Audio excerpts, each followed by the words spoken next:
Chapter 24. Destroyed for Lack of Knowledge. God's favor toward Israel had always been conditional on their obedience. At the foot of Sinai, they had entered into a covenant relationship with him as his peculiar treasure above all people. Solemnly they had promised to follow in the path of obedience. All that the Lord hath spoken, we will do, they had said. Exodus 19, verses 5 and 8.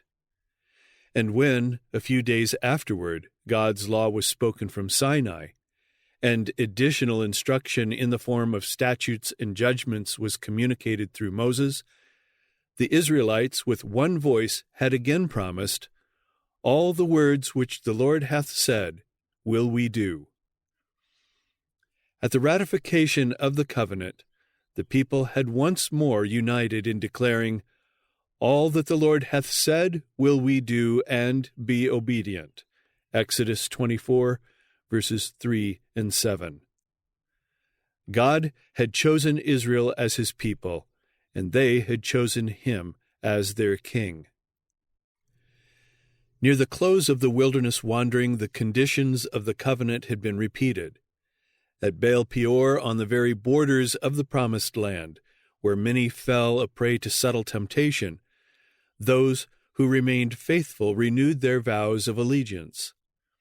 Through Moses, they were warned against the temptations that would assail them in the future, and they were earnestly exhorted to remain separate from the surrounding nations and to worship God alone. "Now, therefore, hearken," Moses had instructed Israel, "unto the statutes and unto the judgments which I teach you, for to do them, that ye may live, and go in and possess the land which the Lord God of your fathers giveth you. Ye shall not add unto the word which I command you, neither shall ye diminish aught from it, that ye may keep the commandments of the Lord your God which I command you. Keep therefore and do them, for this is your wisdom and your understanding in the sight of the nations, which shall hear all these statutes and say, Surely this great nation is a wise and understanding people." Deuteronomy 4, verses 1 to 6. The Israelites had been specially charged not to lose sight of the commandments of God, in obedience to which they would find strength and blessing. "Take heed to thyself, and keep thy soul diligently," had been the word of the Lord to them through Moses, "lest thou forget the things which thine eyes have seen, and lest they depart from thy heart all the days of thy life. But teach them thy sons and thy sons' sons." Verse 9. The awe-inspiring scenes connected with the giving of the law at Sinai were never to be forgotten. Plain and decided were the warnings that had been given Israel against the idolatrous customs prevailing among the neighboring nations.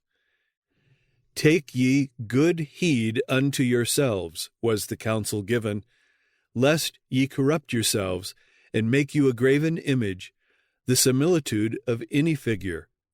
And lest thou lift up thine eyes unto heaven, and when thou seest the sun and the moon and the stars, even all the host of heaven, shouldest be driven to worship them and serve them, which the Lord thy God hath divided unto all nations under the whole heaven.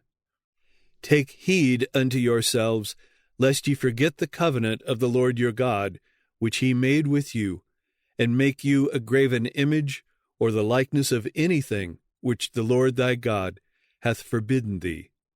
Verses 15, 16, 19, and 23. Moses traced the evils that would result from a departure from the statutes of Jehovah. Calling heaven and earth to witness, he declared that if, after having dwelt long in the land of promise, the people should introduce corrupt forms of worship and bow down to graven images, and should refuse to return to the worship of the true God, the anger of the Lord would be aroused, and they would be carried away captive and scattered among the heathen. Ye shall soon utterly perish from off the land whereunto ye go over Jordan to possess it, he warned them. Ye shall not prolong your days upon it, but shall utterly be destroyed. And the Lord shall scatter you among the nations, and ye shall be left few in number among the heathen, whither the Lord shall lead you. And there ye shall serve gods, the work of men's hands, wood and stone, which neither see, nor hear, nor eat, nor smell. Verses 26 to 28. This prophecy, fulfilled in part in the time of the judges, met a more complete and literal fulfillment in the captivity of Israel in Assyria and of Judah in Babylon. The apostasy of Israel had developed gradually.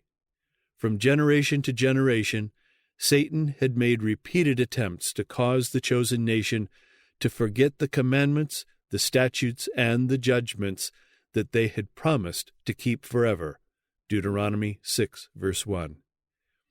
He knew that if he could only lead Israel to forget God and to walk after other gods and serve them and worship them, they would surely perish. Deuteronomy 8, verse 19. The enemy of God's church upon the earth had not, however, taken fully into account the compassionate nature of him who will by no means clear the guilty, yet whose glory it is to be merciful and gracious, long-suffering, and abundant in goodness and truth, keeping mercy for thousands, forgiving iniquity and transgression and sin. Exodus 34, verses 6 and 7. Despite the efforts of Satan to thwart God's purpose for Israel, nevertheless, even in some of the darkest hours of their history, when it seemed as if the forces of evil were about to gain the victory, the Lord graciously revealed himself. He spread before Israel the things that were for the welfare of the nation. I have written to him the great things of my law, he declared through Hosea, but they were counted as a strange thing. I taught Ephraim also to go, taking them by their arms, but they knew not that I healed them. Hosea 8, verse 12, chapter 11, verse 3. Tenderly had the Lord dealt with them, instructing them by his prophets line upon line, precept upon precept. Had Israel heeded the messages of the prophets, they would have been spared the humiliation that followed. It was because they had persisted in turning aside from his law that God was compelled to let them go into captivity. My people are destroyed for lack of knowledge, was his message to them through Hosea. Because thou hast rejected knowledge, I will also reject thee, seeing thou hast forgotten the law of thy God. Hosea 4, verse 6. In every age, transgression of God's law has been followed by the same result. In the days of Noah, when every principle of right doing was violated, and iniquity became so deep and widespread that God could no longer bear with it, the decree went forth, I will destroy man whom I have created from the face of the earth. Genesis 6, verse 7. In Abraham's day, the people of Sodom openly defied God and his law, and there followed the same wickedness, the same corruption, the same unbridled indulgence that had marked the antediluvian world. The inhabitants of Sodom passed the limits of divine forbearance, and there was kindled against them the fire of God's vengeance. The time preceding the captivity of the 10 tribes of Israel was one of similar disobedience and of similar wickedness. God's law was counted as a thing of naught, and this opened the floodgates of iniquity upon Israel. The Lord hath a controversy with the inhabitants of the land, Hosea declared, because there is no truth, nor mercy, nor knowledge of God in the land. By swearing and lying and killing and stealing and committing adultery, they break out, and blood toucheth blood. Hosea 4, verses 1 and 2.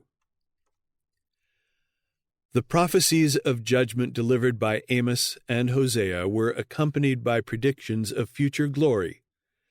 To the 10 tribes, long rebellious and impenitent, was given no promise of complete restoration to their former power in Palestine. Until the end of time they were to be wanderers among the nations. But through Hosea was given a prophecy that set before them the privilege of having a part in the final restoration that is to be made to the people of God at the close of earth's history, when Christ shall appear as King of kings and Lord of lords. Many days, the prophet declared, the 10 tribes were to abide without a king, and without a prince, and without a sacrifice, and without an image, and without an ephod, and without teraphim. Afterward, the prophet continued, shall the children of Israel return, and seek the Lord their God, and David their king, and shall fear the Lord and his goodness in the latter days. Hosea 3, verses 4 and 5. In symbolic language, Hosea set before the 10 tribes God's plan of restoring to every penitent soul who would unite with his church on earth the blessings granted Israel in the days of their loyalty to him in the Promised Land. Referring to Israel as one to whom he longed to show mercy, the Lord declared, I will allure her, and bring her into the wilderness, and speak comfortably unto her. And I will give her her vineyards from thence, and the valley of Achor for a door of hope. And she shall sing there, as in the days of her youth, and as in the day when she came up out of the land of Egypt. And it shall be at that day, saith the Lord, that thou shalt call me Ishai. In the margin it says my husband. And shalt call me no more Baal-I. In the margin it says my Lord. For I will take away the names of Balaam out of her mouth, and they shall no more be remembered by their name. Hosea 2, verses 14 to 17. In the last days of this earth's history, God's covenant with his commandment-keeping people is to be renewed. In that day will I make a covenant for them with the beasts of the field, and with the fowls of heaven, and with the creeping things of the ground. And I will break the bow, and the sword, and the battle out of the earth, and will make them to lie down safely. And I will betroth thee unto me forever. Yea, I will betroth thee unto me in righteousness, and in judgment, and in loving kindness, and in mercies. I will even betroth thee unto me in faithfulness, and thou shalt know the Lord. And it shall come to pass in that day, I will hear, saith the Lord. I will hear the heavens, and they shall hear the earth, and the earth shall hear the corn, and the wine, and the oil, and they shall hear Jezreel. And I will sow her unto me in the earth, and I will have mercy upon her that had not obtained mercy. And I will say to them which were not my people, Thou art my people. And they shall say, Thou art my God. Verses 18 to 23. In that day, the remnant of Israel, and such as are escaped of the house of Jacob, shall stay upon the Lord, the Holy One of Israel, in truth. Isaiah 10, verse 20. From every nation and kindred and tongue and people, there will be some who will gladly respond to the message, Fear God and give glory to him, for the hour of his judgment is come. They will turn from every idol that binds them to earth, and will worship him that made heaven and earth and the sea and the fountains of waters.